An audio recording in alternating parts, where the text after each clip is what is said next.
Hello, welcome to my assembly. I'll start with lighting some candles. We're gathered here today in the name of God the Father, God the Son, and God the Holy Spirit, to worship together and think about Pentecost. Now, you might have spotted that the cloth on my table is a different colour today. It's one of the rare times in the church calendar that the red colour is used. It only comes out for very special occasions, and that's because Sunday, the 23rd of May, is Pentecost. So I've jumped ahead a little bit, but this coming Sunday is Whit Sunday, Whitsuntide, or Pentecost, and that's what we're thinking about in my worship today. It's the part of the season after Easter. Jesus died on Good Friday, was buried, rose again at Easter, and then visited his disciples over a period of time before he finally ascended into heaven. But that's not the end of the story, because Jesus said he would always be with us. And I'm going to read the story to you today. This is the story about the disciples who had gathered together and stayed together when Jesus had died. They were quite worried, quite scared in case something nasty happened to them. They were then reassured when Jesus came back. And this is where the story carries on for them. And so, the story is called The Helper Arrives. Jesus told his friends to wait in Jerusalem, to wait for the helper he'd promised to send them. So they waited. They waited and they prayed for 40 days. And while they waited, the streets of Jerusalem filled up with people from every land. People from the north and from the south. People from the east and from the west. People from all around the world who came together to celebrate the feast of Pentecost. Jesus' friends were in an upstairs room when suddenly some surprising things began to happen.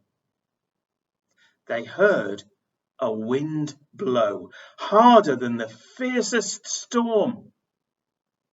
But nothing was blown about. They heard the flickering of flames, and they watched tongues of fire lick and lap and land on their heads. But nobody smelled any smoke. And then the helper came, the Holy Spirit, and he filled them all with the presence and the power of God. And what they heard next was talking, strange talking, strange words pouring out of each and every mouth. So they rushed outside, eager to tell the crowd what had happened. And now, suddenly, everyone could understand. People from the north and from the south. People from the east and from the west. People from all around the world. For now, Jesus' friends were able to speak in foreign languages, languages they'd never learnt. All because of God's Holy Spirit. What better way to tell the world about Jesus? So that's what it's all about, said a man from Spain. That's amazing, said a woman from Africa. Tell me again, asked a man from France. But there were others who thought Jesus' friends were just talking nonsense. These people are drunk, one shouted. It's nothing but a load of gibberish. And that's when Peter stood up. Peter, who had been with Jesus from the start. Peter, the fisherman. Peter, who'd never made a speech in his whole life. Listen, everyone, he shouted. We are not filled with wine. We are filled with something else. God's Holy Spirit. Many years ago, a prophet said that this would happen, that God would send his Spirit to help not just special people like prophets and kings, but everybody. That's what happened to us today. And it has happened because Jesus, who died on a cross, was brought back to life by God himself and now sits beside God in heaven. It was Jesus who sent this wonderful gift to us. Jesus, the special one that we've been waiting for all these years. Jesus, who was put to death by you. The people were sorry for what they'd done to Jesus. What can we do? They cried. Tell God you're sorry, said Peter. Let him wash away all the bad things you've done, and you will receive the Holy Spirit. So that's what the people did. 3,000 of them. They told God that they were sorry. They were baptized, and they were filled with God's Holy Spirit. People from the north and from the south, people from the east and from the west, people from all over the world.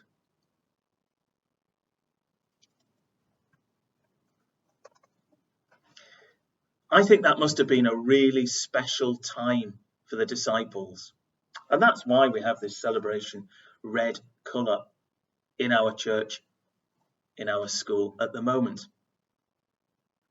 I can't imagine what it was like to be there and to see little tongues of fire on the heads of those people around you and to be able to speak in wonderful languages. I do think that the disciples must have been pretty scared and a bit worried to go and talk to 3,000 people. And we heard in the story that Peter had never made a speech in his life, and yet he stood up and talked to everyone. I think that must have taken a lot of courage, but I know that those disciples had faith in God and faith that the Holy Spirit brought them to have that confidence. And sometimes, I think we can learn from that. Sometimes we're faced with times where we are a bit worried, a bit anxious, a bit scared of what some people might say or do. But that story tells us that God's with us and we can be confident. I think that's a really good thing for us to remember.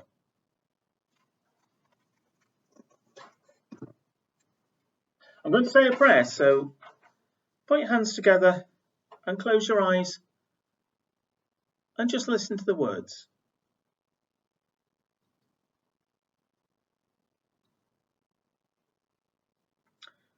We pray to God, who is Father, Son, and Holy Spirit.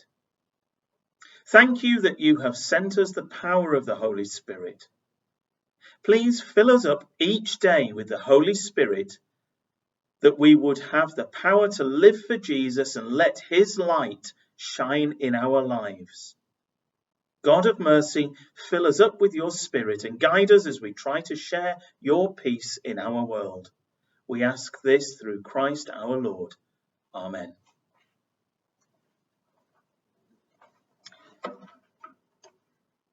Well, I'm going to sing a song now, and I thought, well, what better song to sing than Shine, Jesus, Shine. Let Jesus light, let those tongues of fire shine in our lives.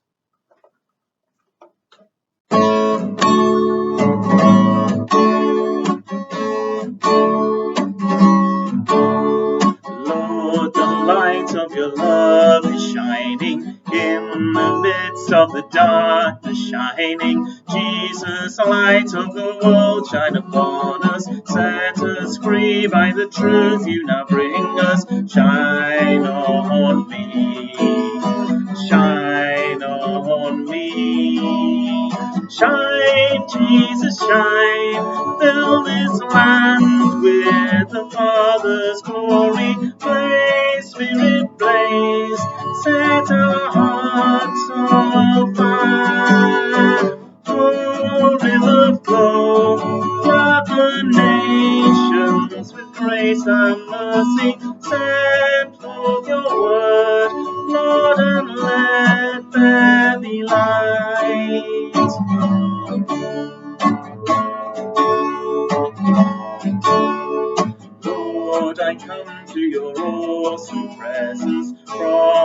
shadows into your radiance. By the blood I may enter your brightness. Search me, try me, consume all my darkness. Shine on me, shine on me. Shine, Jesus, shine. Flood this land with the Father's glory. Blaze, Spirit, blaze. Set our hearts on fire. Flow, river, flow. Flood the nations with grace and mercy. Send forth your word, Lord, and let there be light.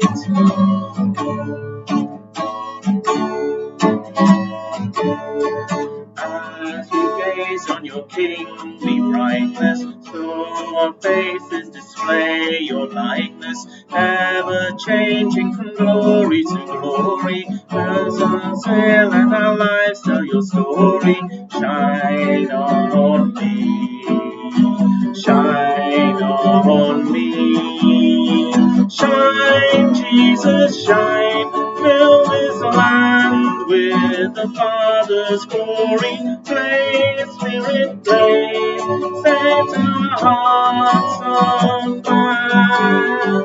Flow, river, flow. Flood the nations with grace and mercy. Send forth your word, Lord, and let there be light. And again.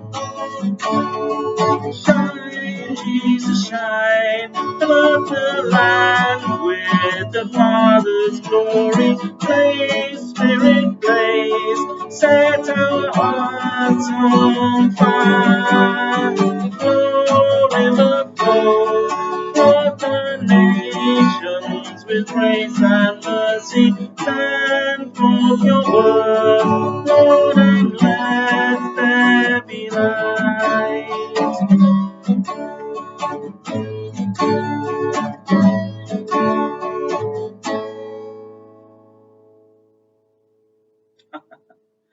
Oh, that's quite a tricky one to play, but it's one I really, really like. Thank you for joining in. Thank you for listening. Be filled with the Holy Spirit. Go forth with confidence and have a great week.